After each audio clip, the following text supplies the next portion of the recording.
आज संध्या बेले झिपिझिपि वर्षा होता आई वर्षा पागरे किसी चटपटा खावाई मन हुए ना।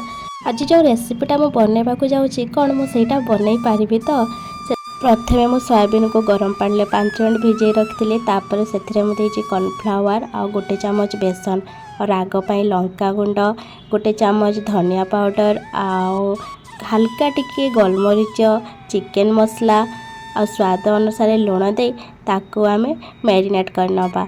एबे हमर तेल भी गरम हो सारी आ सोयाबीन को सेटे दे आंच अधिक रखिए आ तापर आमे सोयाबीन सबको छाणी नबा। एबे हमर सोयाबीन पकोड़ा पूरापूरी हो जाए आ एटा हवाई बेसी समय लगे सोयाबीनटा जल्दी हो जाए।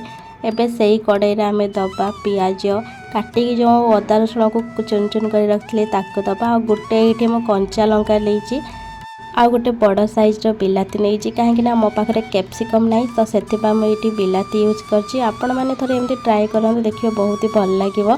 तापर आम से सब को टिके फ्राई कर नबा।